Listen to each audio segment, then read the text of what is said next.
महाराज की जय। श्री सद्गुरु महाराज की जय। श्री सद्गुरु महाराज की जय। सब संतन के बरी बलिहारी, बरी बलिहारी, बरी बलिहारी। सब संतन के बरी बलिहारी। उनकी स्तुति कही विधि की जय। मोरी मति अति निचय अनाड़ी। सब संतन के बरी बलिहारी। दुख भांजन भव खांदन गांजन। ज्ञान ध्यान निधि जग उपकारी। विंदो ध्यान विधि नाद ध्यान विधि। सरल सरल जग में परचारी। सब संतन के बरी बलिहारी। धनि ऋषि संतन धान बोध जे। शंकर रामानंद धन्य अघाड़ी। धन्य है साहब संत कबीर जी। धनी नानक गोरो महिमा भारी। सब संतन के बरी बलिहारी। गोस्वामी श्री तुलसीदास जी। तुलसी साहब अति उपकारी। दादो सुंदर सूर स्वपचरवे। जग जीवन पल तो भय हारी। सब संतन के बरी बलिहारी। सत गुरुदेवी अरुजे भये हैं। होंगे सब चर नने सिरधारी। भजत में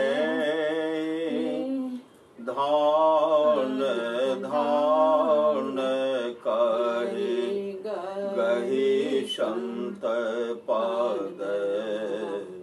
आशा सारी सब संतन के बरी बलिहारी। प्रेम भक्ति गुरु दीजिए। विनय कर जो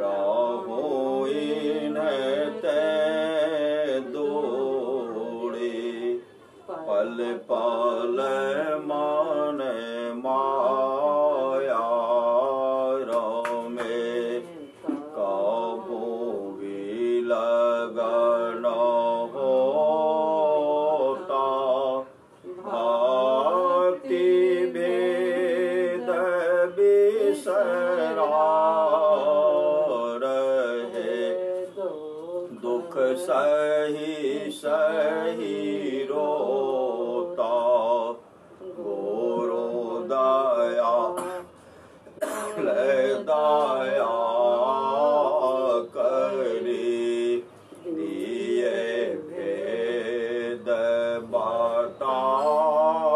बताई महा अभागे जीव के दिए भाग जगाए परनी जय बल कछु नाही है जेहि बने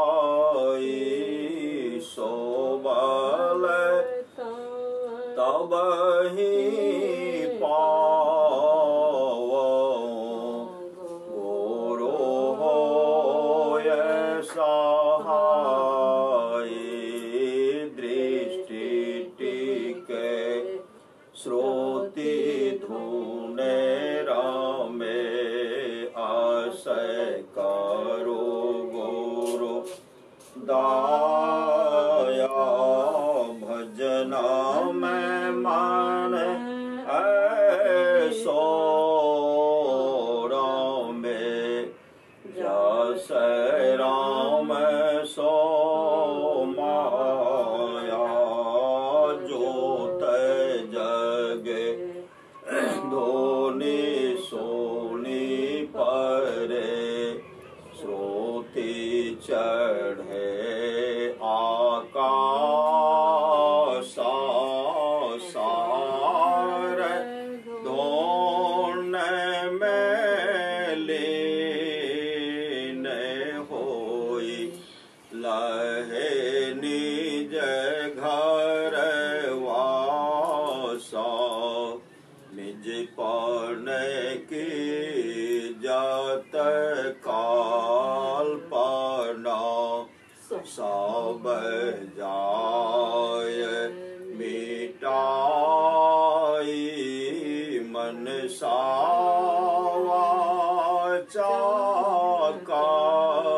कर्मणा रहे तुम में समाई आस त्रास जग के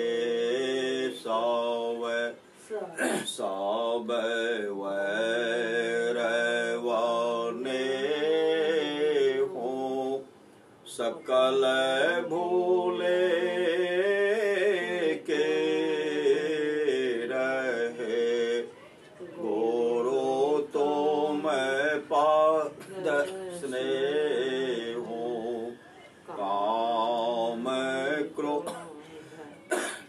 काम क्रोध मद लोभ के नहीं वेग सतावे सब प्यारा परिवार अरो संपत्ति नहीं भावे गुरु ऐसे करिए दया अति होई सहाय चरण शरण होई कहत हो लीजे अपनाई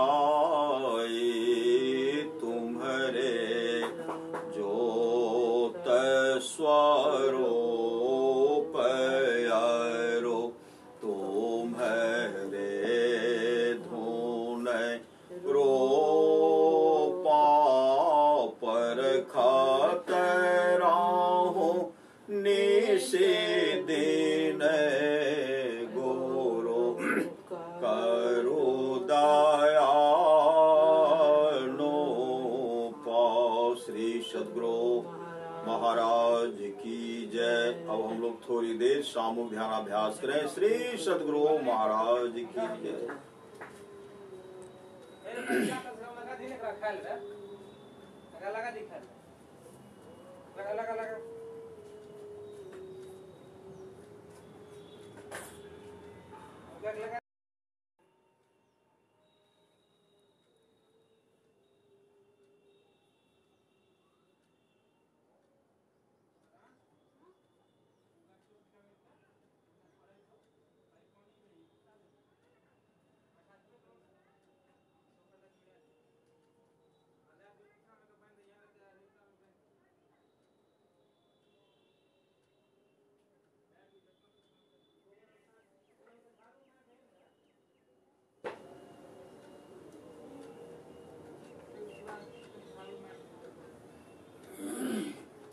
श्री सद्गुरु महाराज की जय।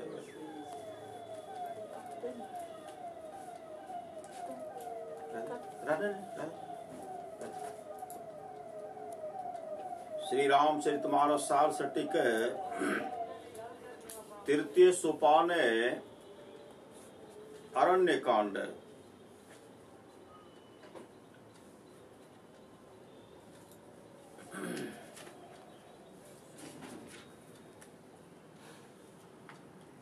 श्री राम जी का उपदेश सुन अपनी गति पाकर वह गंधर्व आकाश मार्ग में चला गया। राम जी वहां से चल सबरी के आश्रम आए। सबरी अपने आश्रम में राम लक्ष्मण का आए हुए देख हर्ष प्रेम में मग्न हो गए। उसने दोनों भाइयों को खूब आदर सत्कार और पूजन कर उत्तम उत्तम कंद मूल फल लाकर भोजन कराया और सम्मुख हो हाथ जोड़कर कहने लगे, केहि विधिया स्तुति करऊं तुम्हारी,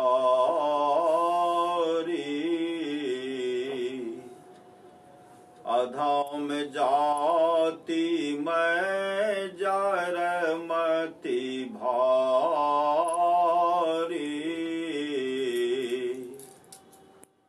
अधमत अधम अधम यति नारी, तिने मोह में मति मंद आघारी।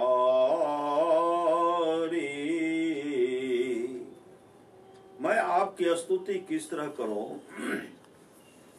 मैं नीच जाति की भीलनी और भारी जड़ बुद्धि वाली हूं। हे पाप के शत्रु, स्त्रियों में जो नीच से नीच अत्यंत नीच होती हैं, तिनमें मैं मंद बुद्धि की हूं। कह रघुपति सुनो भामिनी बाता, मानव एक भगति कर नाता। श्री राम जी ने कहा, हे भावनी स्त्री, मेरी बात सुन। मैं केवल भक्ति का नाता मानता हूँ। भावनी सुंदरी स्त्री, क्रोध करने वाली स्त्री। सबरी न तो क्रोध करने वाले थी और न वह सुंदरी थे, परंतु उसके अंदर जो सब प्रकार की भक्ति पूरी थी। इसी कारण भक्तिमती जानकर सबरी को श्री राम ने भावनी कहा है। भगवान की दृष्टि में भक्ति से बढ़कर दूसरी सुंदरता नहीं है, क्योंकि उनको केवल भक्ति से ही नाता है। जाति पाति कुल धर्म बड़ाई, धन बल परिजन गुण चतुराई, भगतिहीन नर सोहै कैसा, बिनु जल बारिद देखिए जैसा। मनुष्य में जाति पाति कुल धर्म का बड़प्पन धन बल कुटुंब बल गुण और चतुरता ये सब हो पर भक्ति न हो वह किस तरह शोभता है जैसे बिना पानी का मेघ देखने में शोभा ही लगता है। नवधा भगति कहूँ तो ही पाही सावधान सुनो धरो मन माही। मैं तुझसे 9 प्रकार की भक्ति कहता हूँ, तू सावधान होकर सुन और मन में धर। प्रथम भगति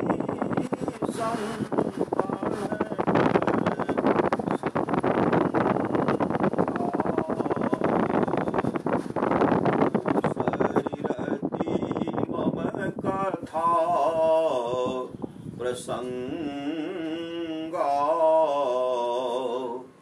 प्रथम भक्ति संतों का संग है, दूसरी भक्ति मेरी कथा की चर्चा में प्रेम है। प्रथम भक्ति संतों का संग है और दूसरी भक्ति है मेरी कथा की चर्चा में प्रेम।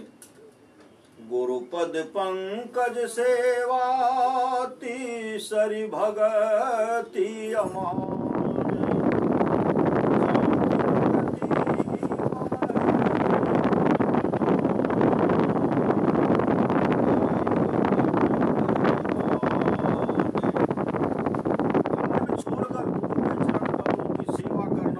भक्ति और कपट छोड़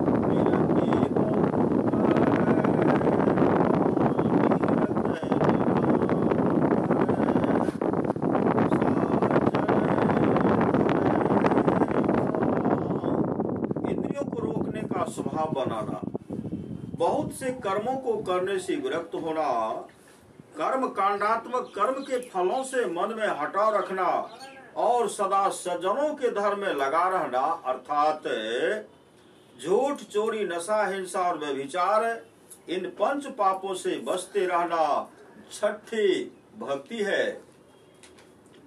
सातों समय मोहिमय जग देखा मोते संत अधिक करी लेखा। 7वीं भक्ति समता प्राप्त करनी, संसार को मेरा रूप जानकर देखना और संत को मुझसे भी अधिक अधिक करके मानना है। 8 जथा लाभ संतोषा सपनों नहीं देखई पर दोषा। जो लाभ उसी में संतोष करना और स्वप्न में भी दूसरे के दोषों को न देखना 8वीं भक्ति है। 9 सरल सब सन छल ही नामम भरोस ही है हरे सनो दीना। 9वीं भक्ति सबसे सीधा तथा अकपट रहना और हृदय में नो हर्ष और नो दीनता लाकर मेरा भरोसा रखना है। 9 माहे कौ जिनके होई नारी पुरुष सो चराचर कोई। सोई अतिशय प्रिय भामिनी मोरे सकल प्रकार भगति दृढ़ है तोरे। 9 भक्ति में जिनको एक भी हो वह चाहे स्त्री पुरुष जड़ और चेतन में से कोई हो, हे भामिनी वह मुझे अतिशय प्यारा है। तुझ में तो सब प्रकार की अटल भक्ति है। जोगी वृंद दुर्लभ गति जोई, तो कह आज सुलभ भय सोई। जो गति योगियों को कष्ट से प्राप्त होने योग्य है, वही तुझे आज सुलभ हो गई। मम दर्शन फल परम अनुपा जीव पावन जय, सहज स्वरूपा।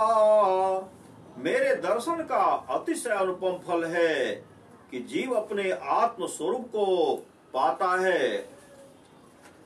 कही कथा सकल बिलो की हरि मुख, हृदय पद पंकज धरे, तज जोग पावक देह हरि पद।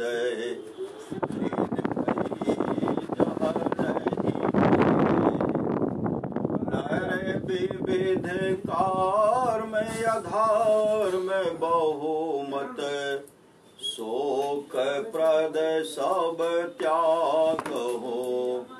विश्वास करि कह दास तुलसी, राम पद अनुराग हो। सब कथाओं को कह श्री राम का मुख देख, उनके चरण कमलों को हृदय में रखे। योगाग्नि में अपने शरीर को छोड़कर वह सबरी हरि के उस पद में लीन हो गई जहां से कोई नहीं लौटता है। तुलसीदास जी कहते हैं हे मनुष्यों, बहुत प्रकार के कर्म अधर्म और बहुत मत, ये सब शोक देने वाले हैं। इन्हें छोड़ दो और विश्वास पूर्वक राम के चरणों में प्रेम करो। जातिहीन यघ जन्म मही, मुकुट किन्ह यस नारी। महामंद मन सुख चहसी,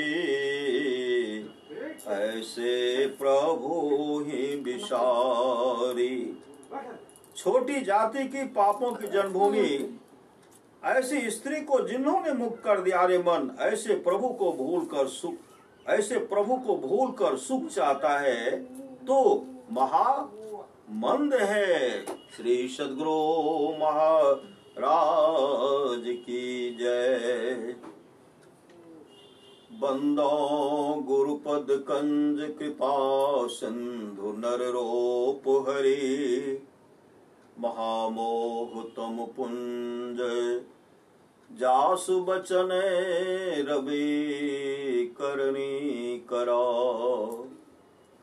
धन्य धन्य सतगुरु सुखदा, महिमा कही न जाए। जो कुछ कहो तुम्हारी कृपा, मोते कछु नो बसाए। और व्यक्त रूप में प्रातः स्मरणीय आनंद श्री विभूषित परम पूज्यपाद सद्गुरु महाराज के चरणों में कोटि कोटि नमन। विशिष्ट गुरुजन उपस्थित, सत्संग प्रेम महानुभावों, माता बहनों, सभी के अंदर में बैठे हुए परमात्मा को कोटि कोटि नमन। परमाराज महाराज की वाणी है, गुरु सतगुरु सम हित नहीं को, निस दिन करिए सेवे। तन मन आत्म रक्षक है, गुरु गुरु हिक नाम एक लेवे। अभी आप लोग सुन रहे थे रामचरितमानस सारसठिक तीर्थे सुपान अरण्य कांड से नवधा भक्ति। नवधा भक्ति के बारे में आप लोग जानते हैं, मां सबरी का प्रसंग है। भगवान राम मां सबरी को उपदेश करते हैं। सबरी के बारे में जानते होंगे कि सबरी से पहले जन्म में वह राजरानी थी, उससे भी पहले जन्म में वह खेरने थे। संत महात्माओं की जो प्रसाद खाए, गुरु का संत का प्रसाद खाए, जूठन खाए, हिखिरनी के शरीर से नेवली के शरीर छोड़ करके वह राजरानी बन गई। राजरानी का जब शरीर मिला, राजा के घर में उसको भक्ति करने में, राजरानी थी, भक्ति करने में उनको बाधा हो रहा था। वह राजरानी अपने सदगुरु से प्रार्थना करती है, हे सदगुरु मुझे आशीर्वाद दीजिए, यह मेरा शरीर छूट जाए। शरीर छूटने के बाद मुझे अमीर घर में मेरा जन्म नहीं हो, मेरा सुंदर शरीर नहीं हो, गरीब घर में जन्म हो, देखने में मैं कुरूपा लगूं, मुझे यही आशीर्वाद दीजिए। सदगुरु ने आशीर्वाद दिया। राजरानी का जब शरीर छूटा, वह एक भील के घर में जन्म ली। जन्म लेने के बाद वह कुरूपा देखने में सुंदरी नहीं थी। सबरी की शादी ही पति लेकर के जा रहे थे।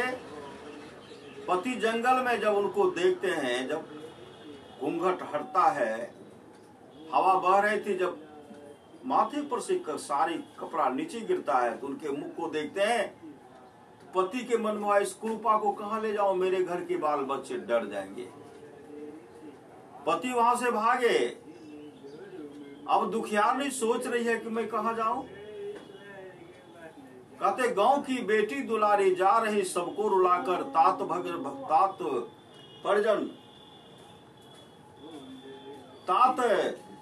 परजन मात से जा रही नाता तुराकर। वन सुहागिन जा रही नव घर बसाने, जा रही नव घर बसाने, खेल गुरियों का भुलाकर। चिक उठाकर देखती है वो तो अपना ग्राम जीवन थी बिताई, वह तो अपना बाल यौवन। जब जा रही है तो रास्ते में गांव को देख रही है, सखी सहेली को देख रही है। पति के साथ गई, पति जंगले में छोड़ करके भाग गए। पति तो भागे संसार की ओर, सबरी भागे परमार्थ को, सदगुरु की शरण ग्रहण कर ली, सदगुरु के चरण में चले गए। और वहां जाकर के अब गुरु का सेवा शुश्रूषा कर रही है। उनके सेवा से गुरु प्रसन्न हो गए। गुरु ने कहा, बेटे मुझे तो प्रभु श्री राम का दर्शन नहीं हुआ, लेकिन तुम करोगे। यहाँ प्रभु श्री राम आएंगे, 14,000 वर्षों के बाद प्रभु श्री राम यहाँ आएंगे और तुम उनका दर्शन करो, उनका तुम सेवा करना। गुरु के वचन पर पूर्ण विश्वास की और उसी दिन से मीठा मीठा फल चुन चुन करके चक चक करके रखते। समय ऐसा 14 वर्षों के बाद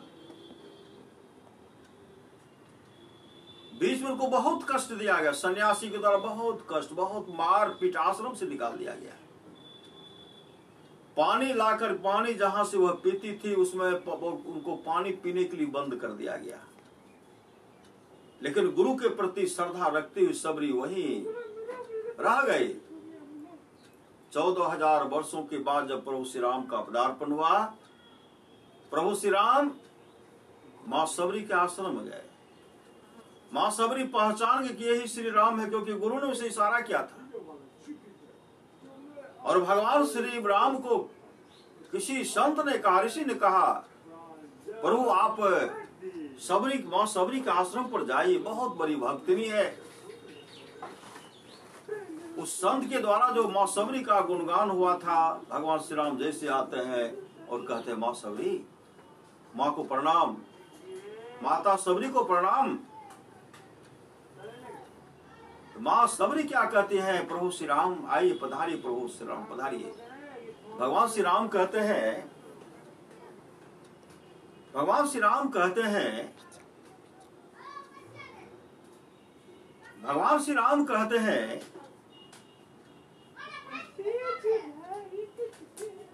आप मुझे कैसे पहचाने? कहा, मुझे गुरु ने कहा था कि प्रभु श्री राम आएंगे, आपको पहचानने मुझे विलंब नहीं हुआ। तरह तरह का कंद मूल फल ला करके प्रभु शाम को भोजन कराए। भोजन कराने के बाद मां सबरी कहने लगी, कही विधि स्तुति करो तुम्हारी, मैं आपकी स्तुति किस तरह करूं? अधम जाति में जन्मति भारी, मैं नीच से भी नीच हूं, उसमें भी जड़ बुद्धि वाली हूं। आपकी स्तुति किस तरह करूं? तो भगवान श्री राम क्या कहते हैं? कह रघुपति सुन भामनी बाता, मानो एक भगति करे नाता। हे भामनी स्त्री मेरी बात सुन, मैं केवल भक्ति का नाता मानता हूँ। जाति पाति कुल धर्म बड़ाई, धन बल परिजन गुण चतुराई। भगतहीन नर सोई कैसा, बिनु जल बारी देखिए जैसा। आदि आदि उपदेश किए।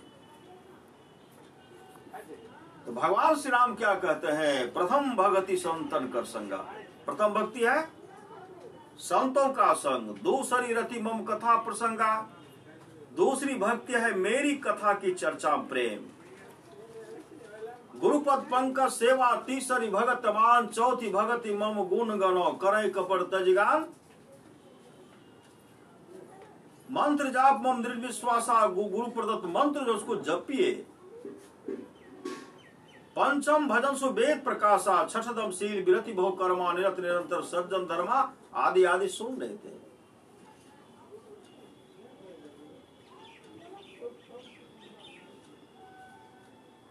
छठदम शील विरति बहु कर्मा, निरत निरंतर सज्जन धर्म। सातम समोहि मैं जग देखा, मोते संत अधिक कर ले।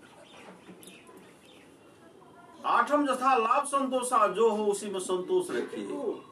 सपन हो नहीं देखे परदोषा। भगवान श्री राम यह भी कहते, जोगी ब्रह्म दुर्लभ गति जोई, तो कहा सुलभ भय सोई। मम दर्शन फल परम अनुपा, जीव पाव निज सा स्वरूपा। कही कथा सकल बिलो की हरि मुख, हृदय पद पंकज धरे। तई जोग पावक दे हरिपद, लीन भय जह नहीं फिरे। नर विविध कर्म धर्म हो, शोक प्रसव त्याग हो। विश्वास करी कह दास तुलसी, राम पद अनु राग हो। राम के प्रति समर्पण हो जाइए, राम के प्रति समर्पण होइए। राम पद अनुराग हो तो प्रेम हो।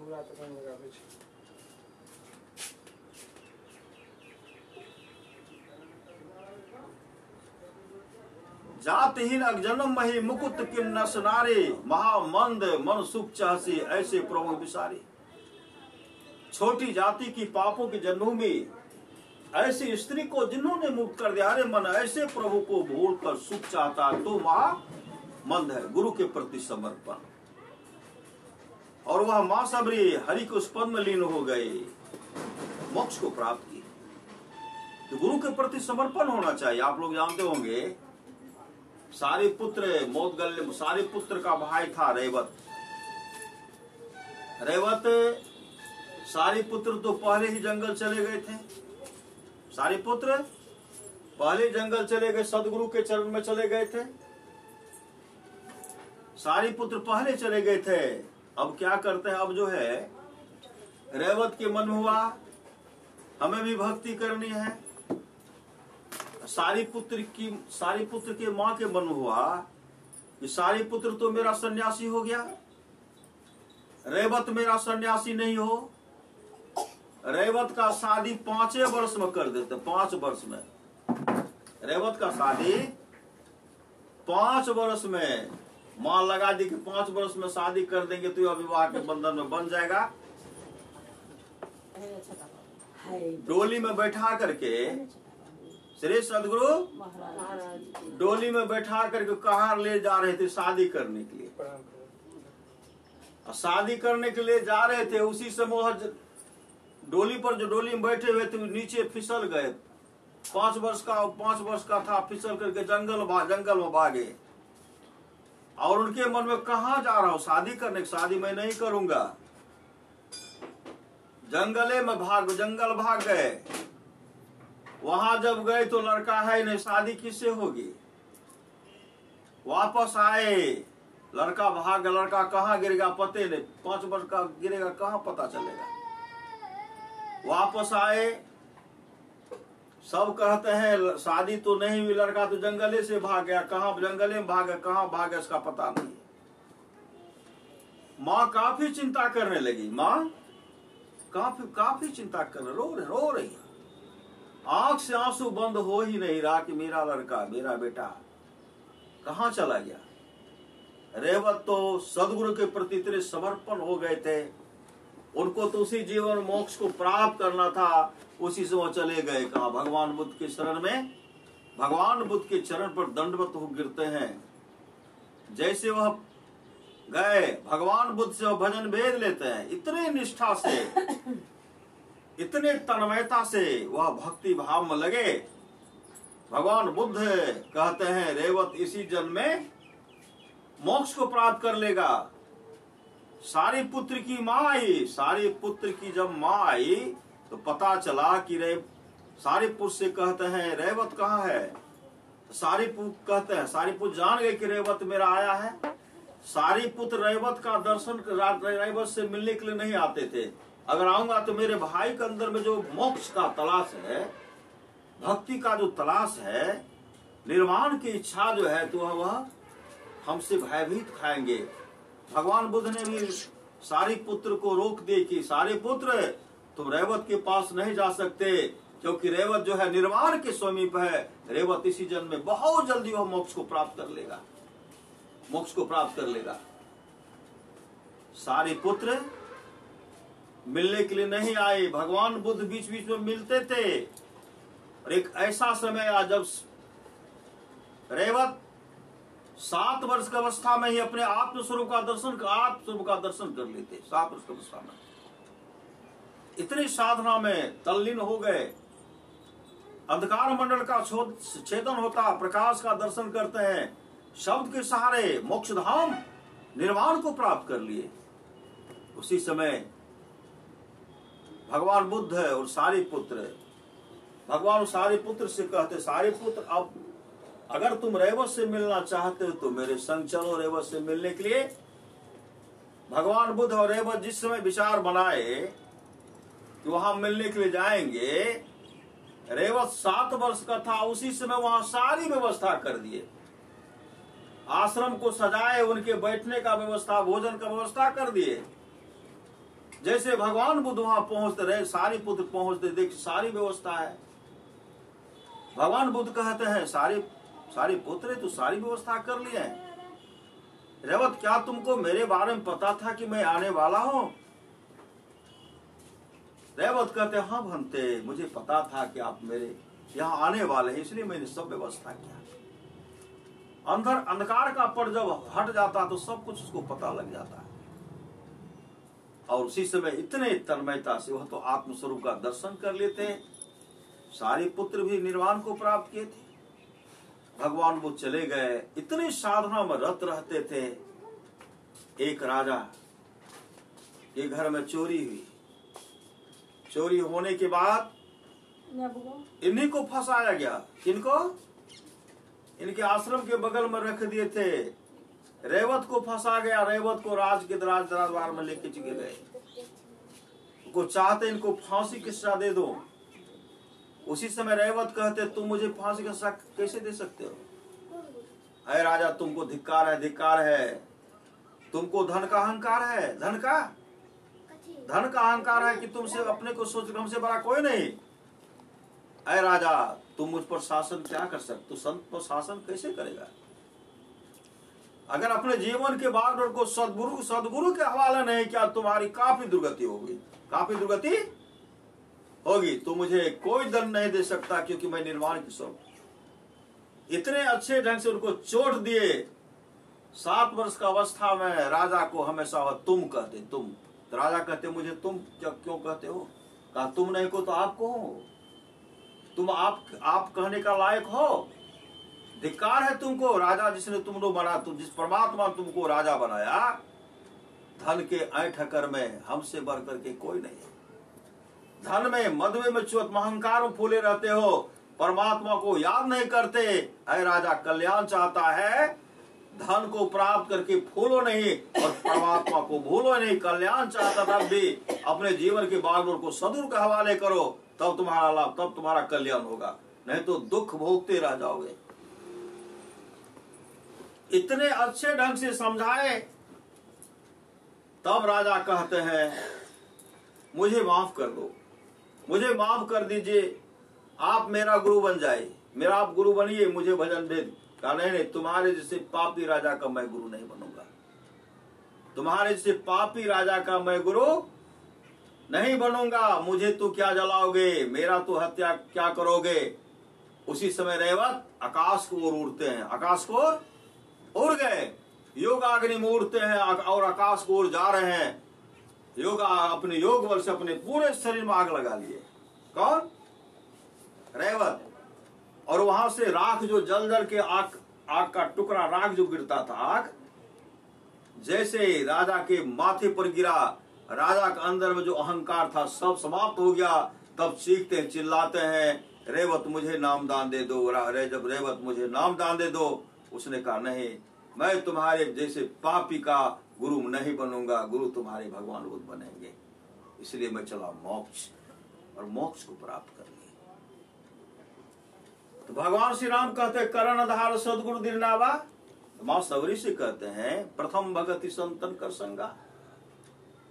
प्रथम भक्ति संतों का संग है, दूसरी भक्ति है मेरी कथा की चर्चा प्रेम, गुरु पद पंकज सेवा, तीसरी भगत मान। मतलब गुरु के प्रति समर्पण हो जाए, गुरु के प्रति समर्पण हो जाए। आप लोग जानते होंगे हरगोविंद सिंह महाराज के एक शिष्या थे, परिवार के साथ रहने वाले एक भक्तनी थे,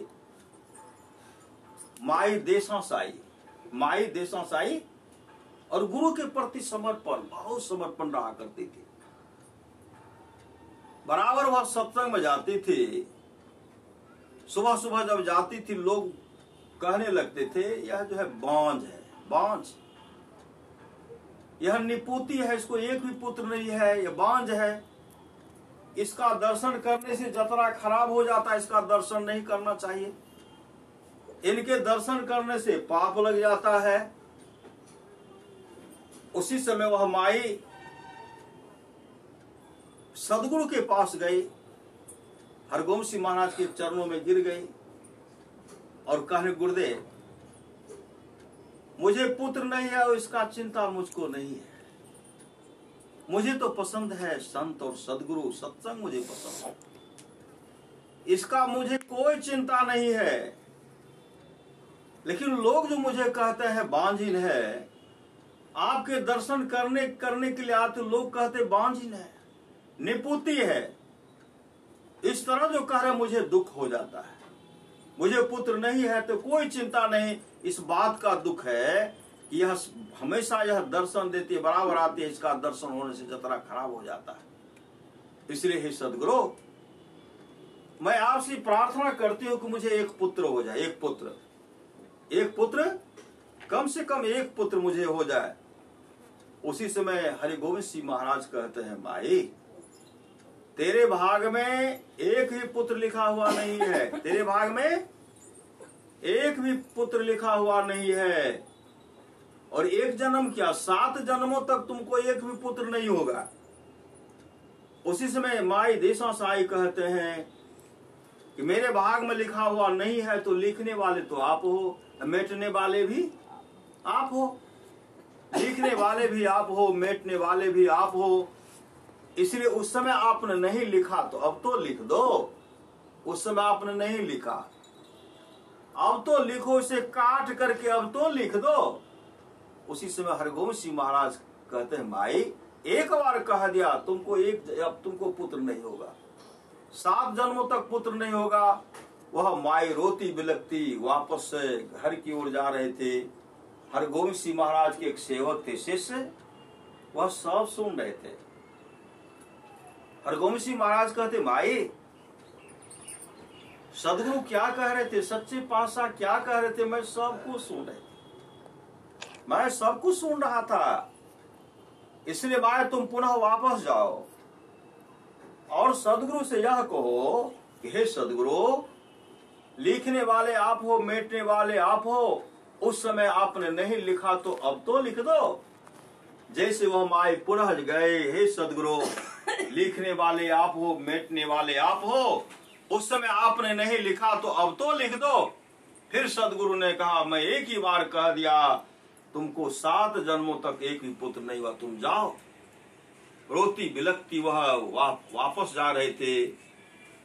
सेवक ने कहा माई इधर आओ। क्या कहा? कहा तुमको 7 जन्मों तक पुत्र नहीं होगा। सेवक ने कहा अभी सदगुरु जाएंगे, अभी तुम्हारे घर होकर के उसी होकर के निकलेंगे, जाओ। कलम और दबात रखना, कागज रखना, कलम दबात लेकर के रहना। घर गई, कागज कलम दबात लेकर के सड़क पर वह खड़ी है। इधर से हरगोविंद सिंह महाराज घोड़ा पर बैठ करके जा रहे थे। जैसे वहां जा रहे थे वह माई ऐसे हाथ करता, ऐसे हाथ करके सड़क पर छेंक लिए। और देखते हैं हाथ में कलम भी है, कागज भी, दबात भी है। हरगोविंद सिंह महाराज मुस्कुराने लगे। सदगुरु देखिए कितने बड़े दयालु होते हैं। हरगोविंद सिंह महाराज मुस्कुराते हुए कहते माई क्या बात है, क्या बात है माई, रास्ता क्यों छेक करके रखी खड़ी हो, हट जाओ, क्या बात है। फिर वह मां कहने लगी हे सच्चे पातशाह, हे सदगुरु, उस समय आपने नहीं लिखा तो अब तो लिख दो। लिखने वाले आप हो, मिटने वाले आप हो, अब तो लिख दो। उसी समय सदगुरु इतने बड़े दयालु होते, मुस्कुराते हुए कहते हैं लाओ माई, लाई लाओ। बात माई तू बहुत भोली है, तू बहुत भोली है, लाओ।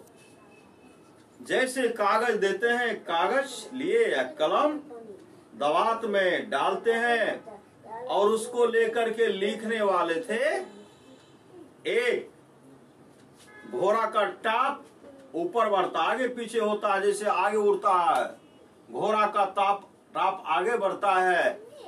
एक जगह एक लिखने वाला था, वह लिखकर आगे गया, और घोड़ा का टाप जैसे अस्थिर हुआ तो नीचे चला गया।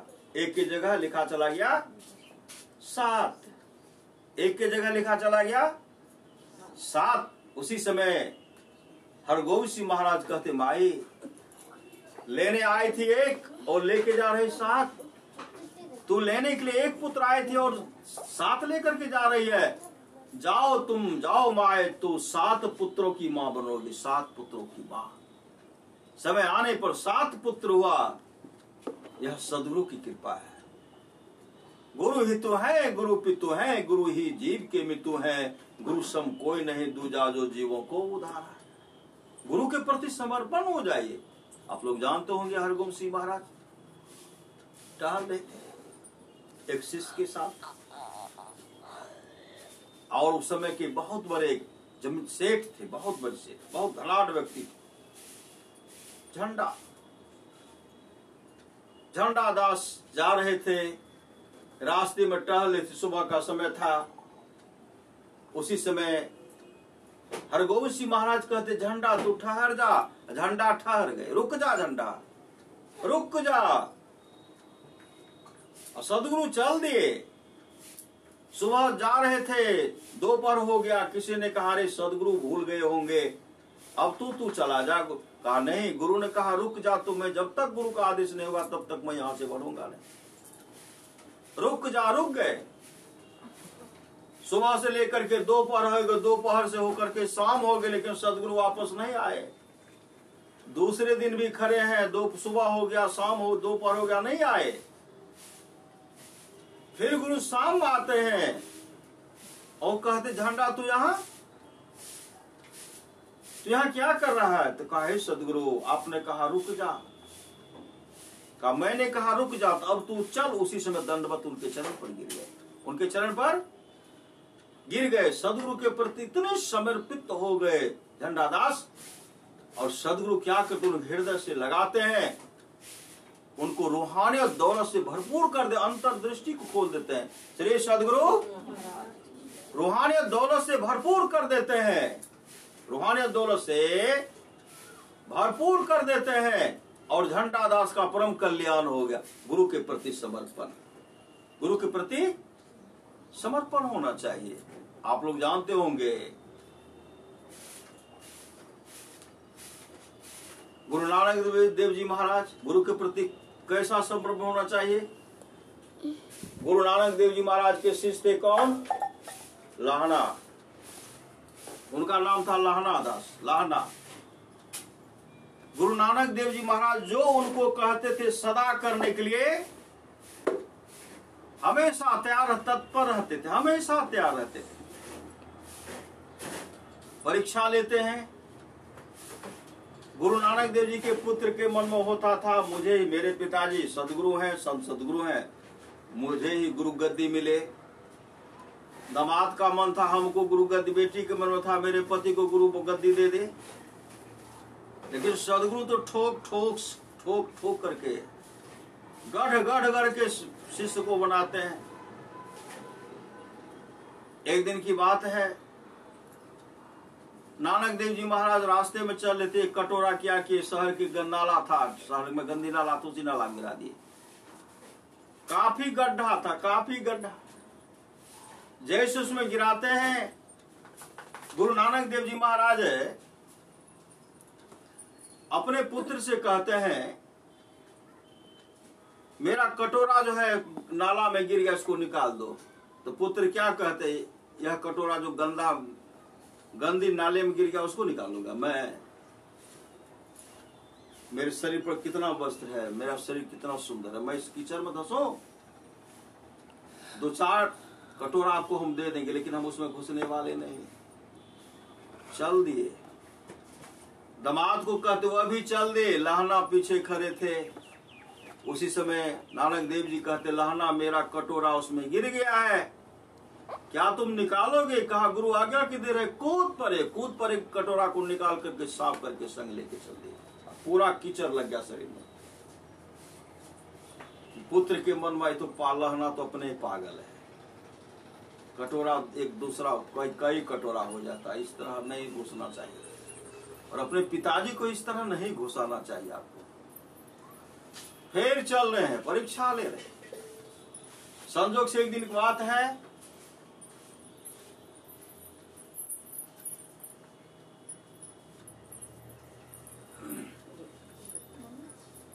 श्री सदगुरु, संजोग से एक दिन की बात है, संजोग से एक दिन की बात है, अब गुरु नानक देव जी को दूसरी परीक्षा ले रहे हैं। और क्या कहते हैं, देखो अपने पुत्र से, रात्रि का 12 बजे रात्रि था, जाड़े का समय था। रावी नदी का जल था बर्फ की तरह जम गया था, और जोरों की हवा बह रही है, शीतलहरी जो कहते हैं। गुरु नानक देव जी महाराज कहते हैं अपने पुत्र से, देखो कल सुबह में हम इस कपड़ा को पहनेंगे, मेरा कपड़ा गंदा हो गया, इस कपड़ा को साफ कर दो रावी नदी जा करके। लड़का कहते रात्रि का 12 बज रहा है, कपड़ा साफ करेंगे, ठंडा का समय है, वहां का नदी का जल बर्फ की तरह जम गया होगा, कपड़ा कैसे साफ होगा? अब वहां जाना मानो मौत के मुंह में जाना, हमसे यह सब काम नहीं होगा। कल जब 11 दिन का 11 बज जाएगा, जब पानी पिघल जाए, बर्फ पिघल जाएंगे, तब स्नान करने के लिए जाएंगे, तब आपका कपड़ा हम साफ कर देंगे। लड़का पीछे हो गए। दामाद को कहे, दामाद भी कहा हमसे नहीं होगा। लहना खड़े थे। लहना से कहते लहना तो कहा गुरुदेव मुझे कपड़ा तो लाइए। उसी समय क्या करते हैं, गुरु नानक देव जी सब कपड़ा देते हैं। कपड़ा दिए। लहना 12 बजे रात्रि में गए, रावी नदी में साफ करके लाए, राते में सुखाए। सूर्योदय होने से पहले गुरु नानक देव जी स्नान करते थे, स्नान किए, कपड़ा पहने। जब दिन का 11 बज गया तो उधर से लड़का आते हैं, दीजिए कपड़ा दीजिए, अब जा रहे स्नान करने के लिए। जब मन होता उस समय आप कहते हैं जाओ। रात में जाते, मरने का समय था। लाइए कपड़ा, जा रहे हैं, मैं साफ करके ले लाऊंगा। गुरु नानक देव जी कहते अभी जो मैं कपड़ा पहना वही कपड़ा तुमको दे रहा था, इस कपड़ा को तो राते में लहना साफ करके लाए हैं, रावी नदी से साफ करके लाए हैं, जाओ तुम जाओ। एक परीक्षा, लहना इसमें भी पास हो गए। संजोग से एक दिन की बात है, सदगुरु गुरु नानक देव जी फिर परीक्षा ले रहे हैं। गुरु के प्रति समर्पण, सच्चा शिष्य वह है जो गुरु को परमात्मा के तुल्य जानकर आदर करे। फिर परीक्षा लेते हैं। क्या परीक्षा लेते हैं? साधु महात्मा सब आए आश्रम, कुछ भक्त सब आए। दोपहर का समय था, आश्रम में भोजन का कोई व्यवस्था नहीं था। बहुत भक्त सब आए, साधु महात्मा आए, शिष्य सब आए, भक्त सब दर्शन करने के लिए आए। अपने पुत्र से क्या कहते हैं? देखो, यह ककीर जो है, ककीर का वृक्ष है, कांटादार ककीर का वृक्ष था। कहा इस वृक्ष को डुलाओ, चढ़ करके डुलाओ। चढ़ने पर भी कांटा गड़ता, डुलाने पर भी कांटा गड़ता। चढ़ो और चढ़ करके डुलाओ, मिठाई गिरेगा। उनके पुत्र कहते हैं अब तो आप वृद्ध न हो गए हैं, अब माथा आपका काम नहीं कर रहा है। कहीं ककीर के वृक्ष से मिठाई गिरता है? हमसे यह होने वाला नहीं है श्री सदगुरु, यह हमसे होने वाला नहीं है। पुत्र पीछे हट गए, दामाद भी पीछे, दामाद भी कहा हमसे नहीं होगा। लहना दास खड़े थे, लहना से कहते, लहना क्या तू इस वृक्ष पर चढ़ करके डुला सकते हो, इससे मिठाई गिरेगा? लहना उसी समय अपने गुरुदेव को प्रणाम करते, गुरु नानक देव जी को प्रणाम करते हैं। अब वृक्ष पर चढ़ गए, वृक्ष पर चढ़ करके जैसे डुलाने लगे, जब डुलाने लगते जिस तरह आम पका हुआ आम गिरता है, जामुन गिरता, उसी समय बड़ा बड़ा मिठाई बदाबद बदाबद बदाबद गिरा, मिठाई बदाबद गिरा। उसमें कहीं धूल लगा हुआ नहीं था। उठा करके सब भक्त को सबको खिलाए। पुत्र दामाद देखते रह गए। लहना इसमें भी पास हो गया। गुरु के प्रति समर्पण। गुरु की नित्य कर पूजा, जगतिन सम नहीं दूजा, मैं ही को आन नहीं सूझा, फकत गुरु ही आधारा। फिर परीक्षा लेते हैं। का मेरे संग चलो, अपने पुत्र को भी कहे, दामाद को भी कहे, और लहना को भी कहते हैं। साथ हो गए, चले गए श्मशान घाट। श्मशान घाट गए तो श्मशान घाट में देखते बहुत लाश पड़ा हुआ है, बहुत लाश पड़ा हुआ है। एक ऐसा लाश था जो तरोताजा, उस पर कफन का कपड़ा रखा हुआ था, तरोताजा लाश था, कफन से ढका हुआ था। श्री सदगुरु कफन से ढका हुआ था। गुरु नानक देव अपने पुत्र को कहते हैं, देखो वह क्या है, जाओ, क्या है? का वहां जाकर के क्या करूंगा, वह लाश है। का जाओ लाश को खाओ। का हमसे ही नहीं होगा, माथा खराब हो गया आपका। पुत्र हट गए। दामाद को कहते, दामाद ही पीछे हट गए, हमसे नहीं होगा। लहना कहे, लहना क्या है? कहा गुरुदेव तो लाश है। कहे कम करो, जाओ उसको खाओ। दौड़ गए। लहना कहते, कहां से खाओ? पांव से खाओ कि सिर से खाओ? पांव से खाओ कि सिर से खाओ? गुरु नानक देव जी कहते हैं, बेटा बीच से खाओ, बीच से। लाश ढका हुआ था। जब कपड़ा को कपड़ा हटाते हैं तो बहुत बड़ा हांडी था, जिस हांडी में रसगुल्ला भरा हुआ था। मुंह सटाए, मुंह से कहा खाने के लिए, डबा डब रसगुल्ला खाए। सब देखते रह गए। उसी समय दौड़ करके अपने सदगुरु के चरण ले पड़ गए। और गुरु नानक देव ऐसे हृदय से लगाते हैं, रूहानियत दौलत से भरपूर कर देते, अंतर प्रकाश का दर्शन करा देते, आत्मस्वरूप का दर्शन करा देते हैं। और उसी समय गुरु नानक देव जी ने कहा, गुरु गद्दी का अधिकारी है तो मेरा लहना है, मेरा लहना है, आए। और उसी समय गुरु नानक देव जी महाराज अंगद, उसको लहना को उसका नाम बदल दिया, अंगद देव जी महाराज। गुरु गद्दी पर उनको बैठाते हैं और गुरु नानक देव जी अपना माथा उनको टेकते, अपना माथा शिष्य के चरणों में टेक रहे हैं, क्योंकि गुरु ने अपने शिष्य को भरपूर कर दे, सब कुछ दे दे। यह है गुरु के प्रति समर्पण। भगवान श्री राम कहते हैं, गुरु पद पंकज सेवा, तीसरी भगति मान है, चौथी भगति मम गुण करे कपट तजिगान। गुरु के प्रति समर्पण होना चाहिए। परम संत बाबा देवी साहब कहते हैं सच्चा शिष्य वह है जो गुरु को परमात्मा के तुल्य जानकर आदर करे, उस भाव से करे। गुरु को परमात्मा के तुल्य जानकर आदर करे, सच्चा शिष्य का यही कर्तव्य है। आप लोग जानते होंगे गुरु तेग बहादुर की समय की बात है। गुरु तेग बहादुर जी महाराज के शिष्य थे, बहुत शिष्य थे। उसमें एक माखन शाह थे, माखन शाह, जो बहुत बड़े धनाढ़ व्यक्ति थे, बहुत बड़े धनाढ़ थे। माखन शाह क्या कि समुद्री जहाज पर अपने जीवन के पूर्ण कमाई को लेकर व्यापार करते थे।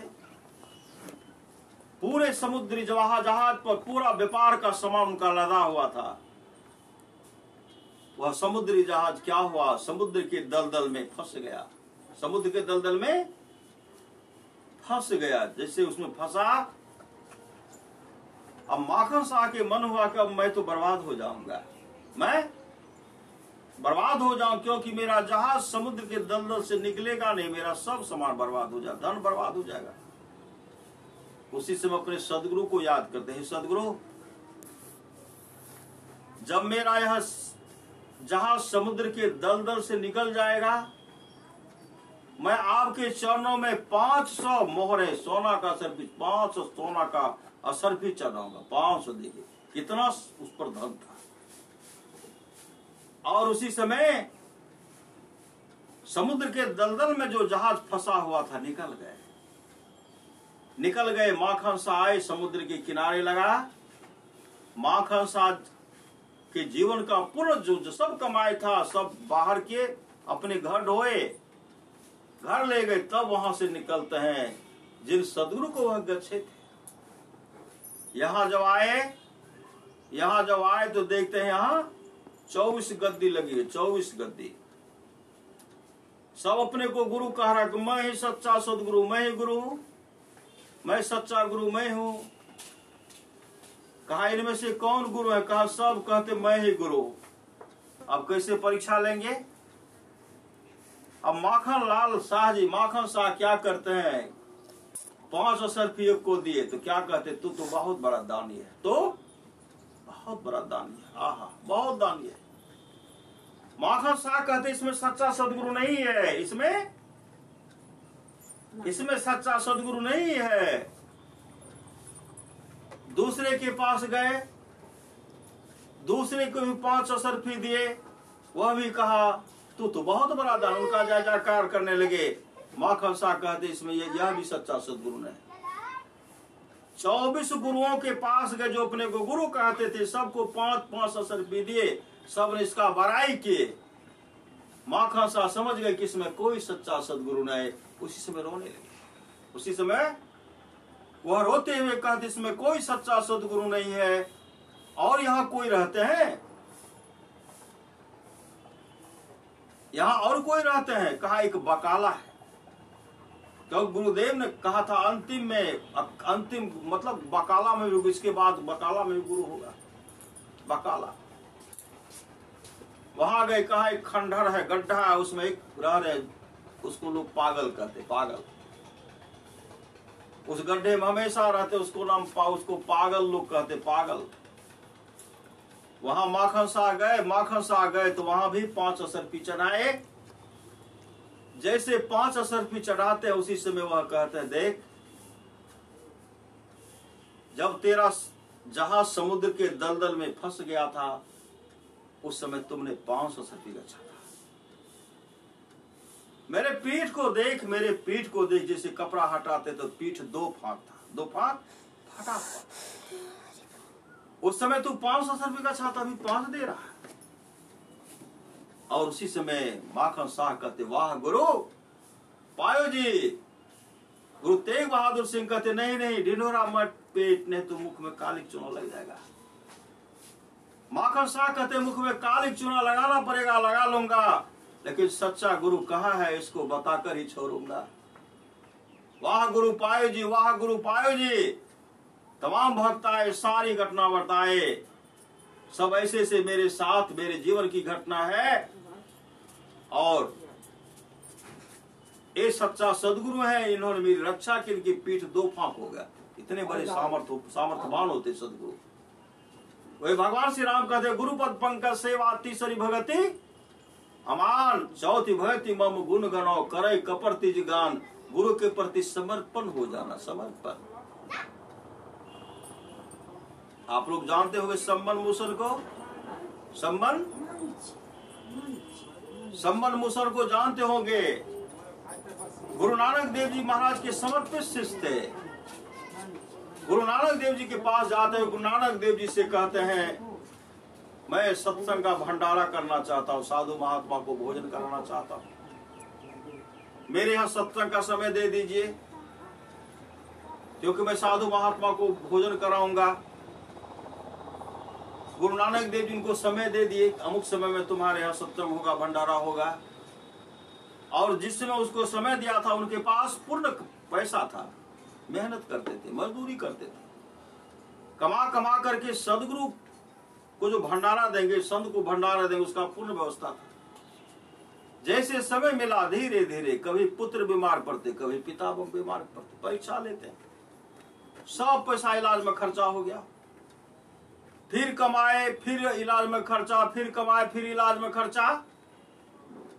इस तरह जब हुआ, धीरे धीरे समय हुआ कि परसों सत्संग है।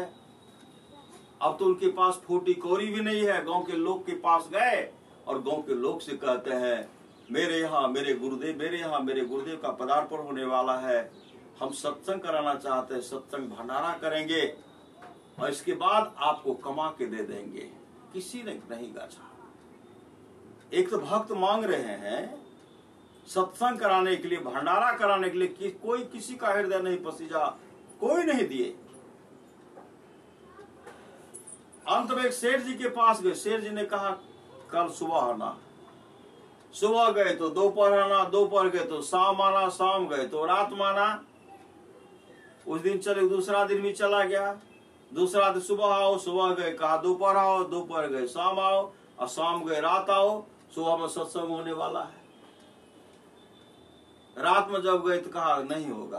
तुम देगा कहां से, तेरे पास न जमीन है न कोई गहना है, गहना है तो बंधक रख दो, जमीन है तो गिरवी रख दो, तू देगा कहां से, हम तुमको नहीं देंगे। इतने समर्पण थे। उसी समय पिता पुत्र आंसू बहाते हुए कहते हैं अगर पहले कह देते नहीं होगा तो मैं व्यवस्था भी कर लेता। आज इन्हीं के घर में सेंध काटेंगे। चलिए पिताजी नहीं किसी के घर में सेंध काटेंगे। सेंध काट करके जो भंडारा का जो सामान होगा वह ले लेंगे। वह सामान लेकर के अब पुनः इनको हम सत्संग के बाद वापस कर देंगे। लेकिन वह गए सेंध काटते हैं, छप्पर तोड़ करके प्रवेश, छतरी को फाड़ करके निकल गए। सेंध काटते हुए, सेंध काटे उसमें प्रवेश कर गए, सामान निकाल करके आए, पहुंचाए।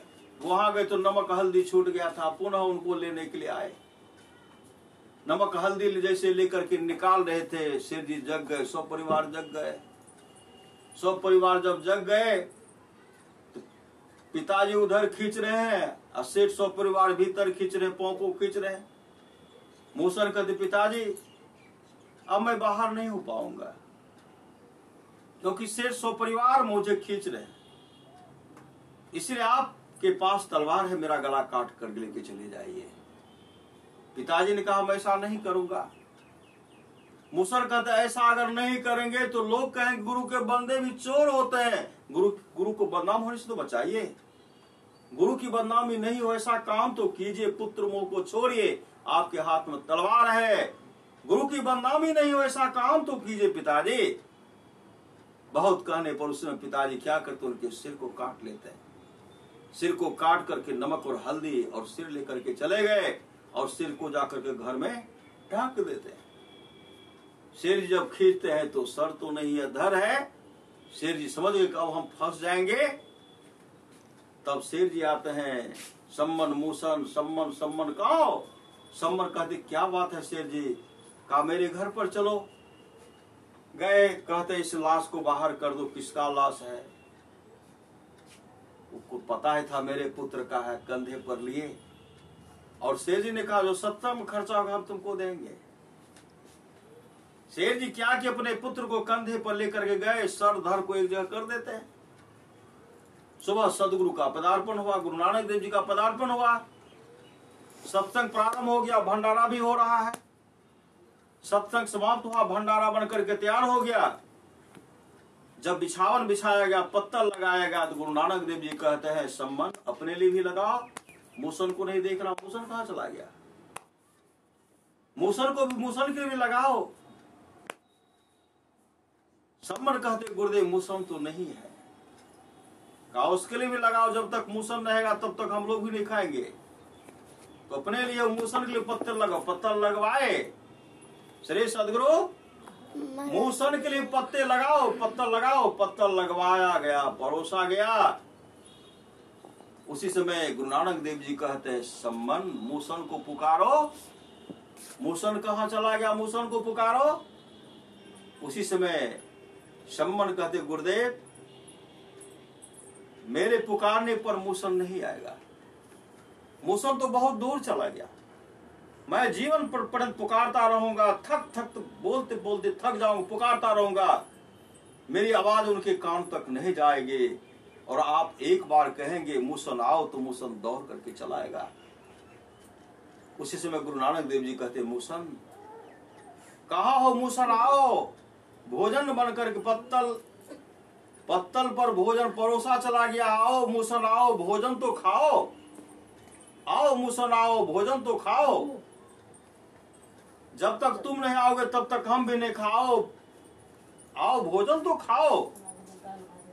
पत्तल लग चुका है, उसमें परोसा चला गया है, तुम आओ, दौड़ करके आओ, जल्दी आओ।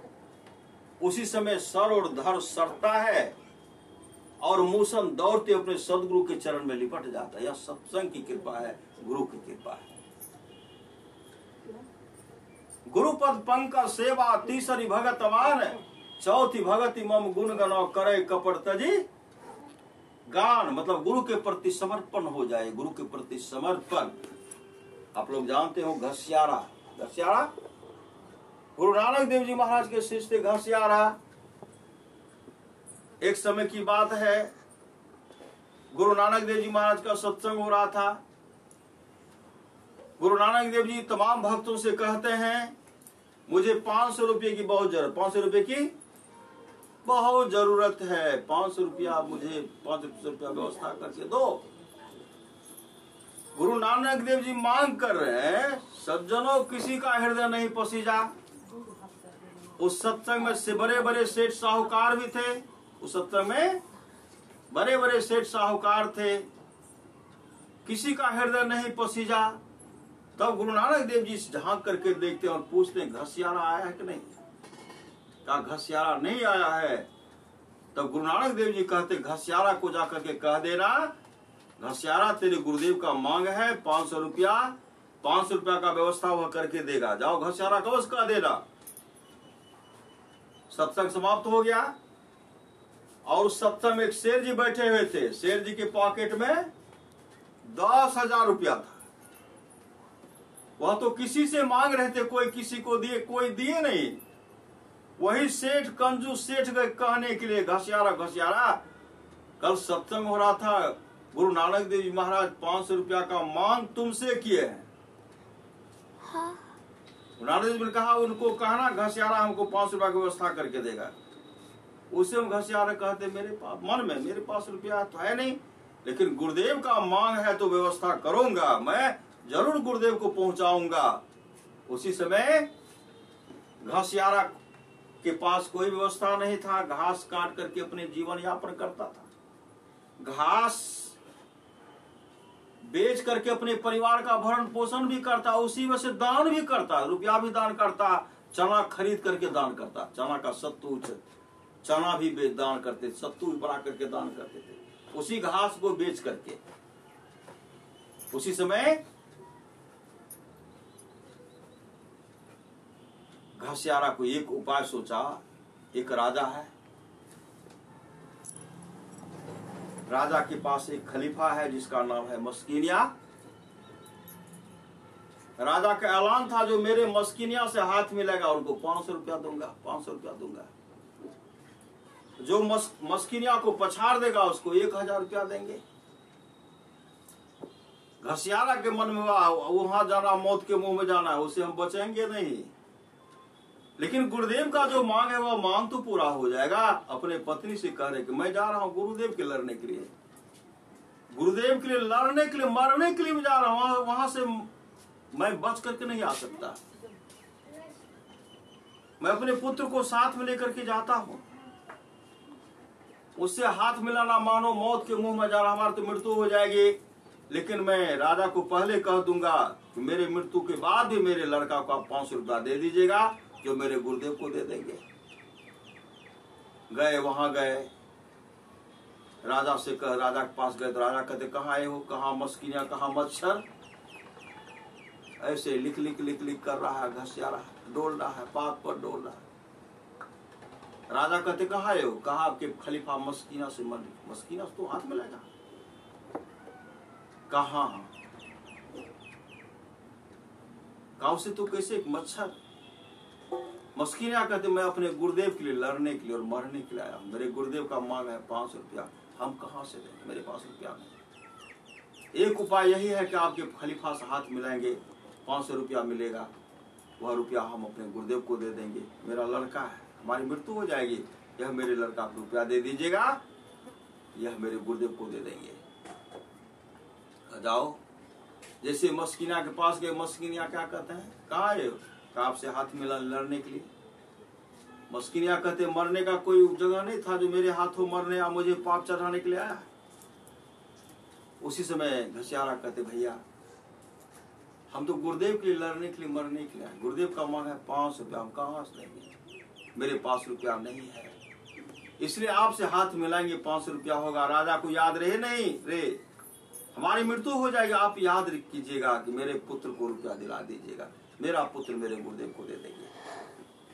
मस्किनिया के जब ऐसी बात आओ तब मरने के लिए तैयार हो जाओ।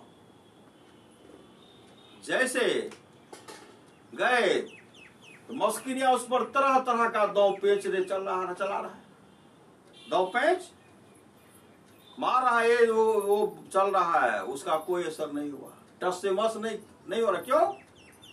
तो भगवान श्री राम कहते गुरुपद पंकज सेवा, तीसरी भगति अमान, चौथी भगति मम गुण गणो करे कपट तजी गान, मंत्र जाप मम दृढ़ विश्वासा, पंचम भजन सु वेद प्रकाशा। वह मंत्र का जप कर रहे थे।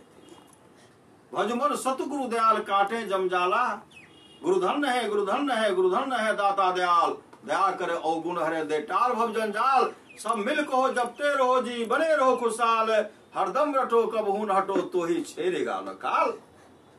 मंत्र का जाप करते हुए सतगुरु की सेवा करे, पावे परमाना हो कहे कबीर धर्मदास से तेही काल डेरा ना हो। मंत्र जाप करते हुए मैदान में खड़े हैं, पहल मस्किनिया जोर से मार रहे हैं, ऐ बाण ई दो ओ पोंछ पेच मार रहे हैं।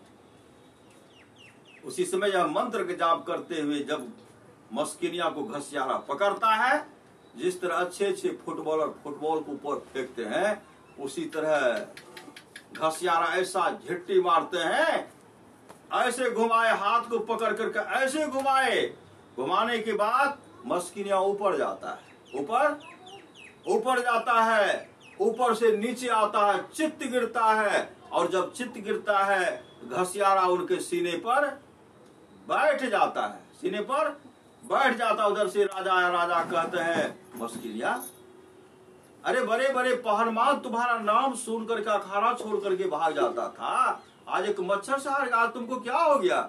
उसी मस्किनिया कहते हैं महाराज मुझे तो अपना बल था, इनको गुरु का बल है, मुझे तो अपना बल था, इनको गुरु का बल था। उसी समय राजा उनको 1000 रुपया दिए और मस्किनिया दौड़ते अपने सदगुरु के घसियारा दौड़ते हुए अपने सदगुरु के चरण में, गुरु नानक देव के चरण में दंडवत लाठी की तरह गिरते हैं और चरण पर 1000 रुपया रखते हैं। 1000 रुपया जैसे चरण पर रखे, गुरु नानक देव उनको उठाए और उसमें से 1000 में से मात्र 1 रुपया लिए, 1 रुपया लिए। और उसी समय कहते जा रहे घसियारा, और उनको हृदय से भी लगा लिए, इधर से लगाए और कहते जा रहे घसियारा, तू अपने गुरु के लिए जान दे रहा था, तेरा गुरु तुमको जान दे दिया। उसी समय उनको खरबों का मालिक भी बना दिए और रूहानियत दौलत से भरपूर कर दिया, अंधकार मंडल का छेदन करा दिए और आत्मस्वरूप का दर्शन करा दिए। यह गुरु कृपा है। जा रे घसियारा, तुमको मैंने खरबों का मालिक बना दिया।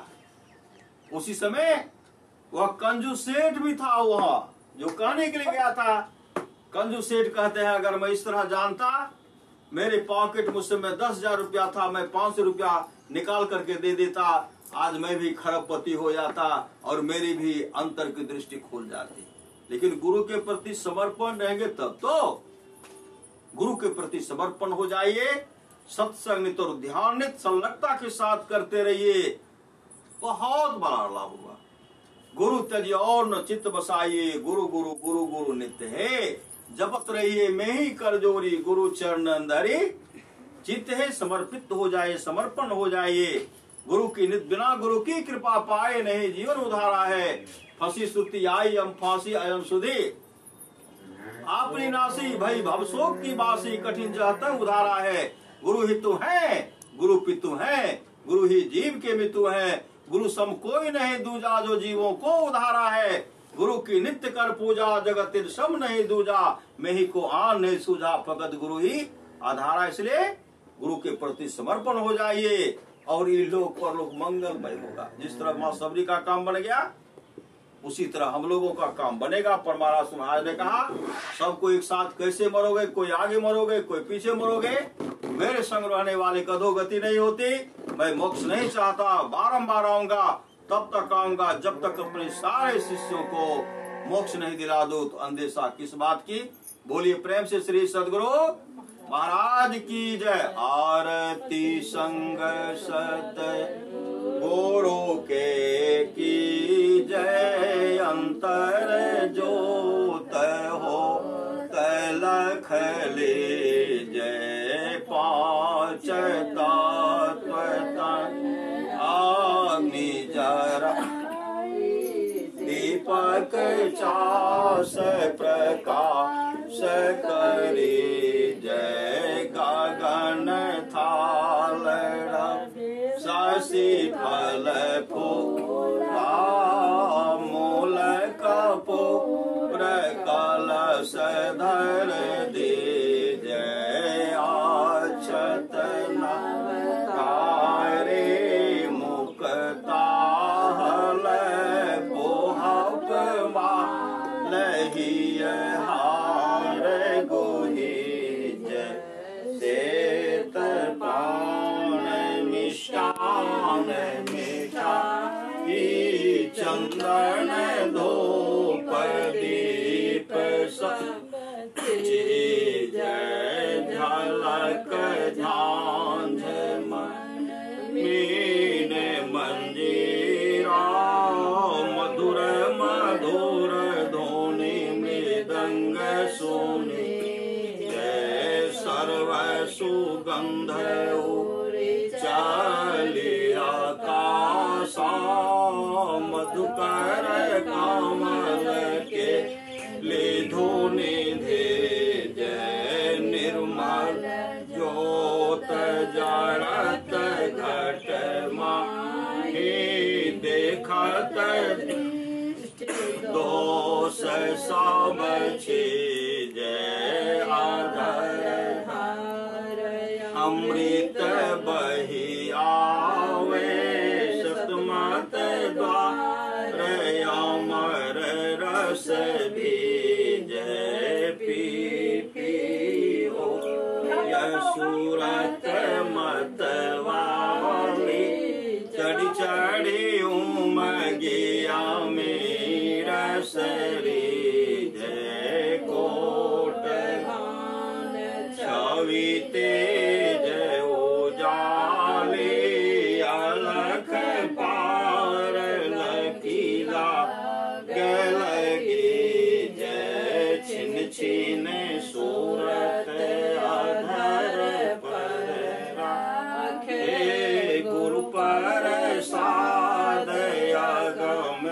रस पीजे तम कत करक करक गुरु धामा उलटिया लल तुलसी तन तेज आरती तन मंदिर में की जय दृष्टि युगल कर सन मुख दी जय चमके बिंदु में आते उज्ज्वल ब्रह्म ज्योति अनुपम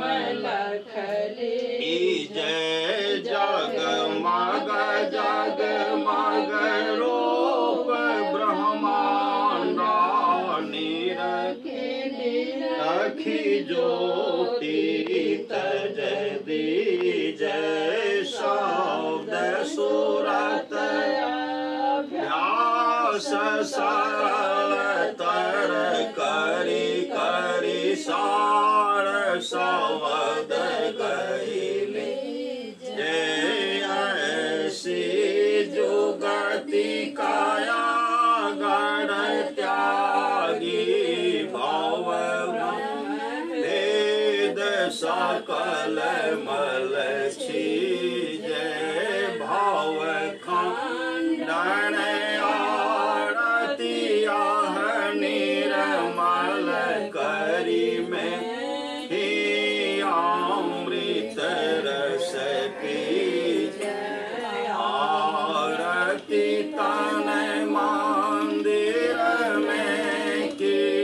जय दृष्टि युगल कर सन मुख दीज बोलिए प्रेम से श्री सद्गुरु महाराज की जय सब संतन की सत्संग महात्म की जय जय गुरु महाराज जय गुरु महाराज जय श्री सद्गुरु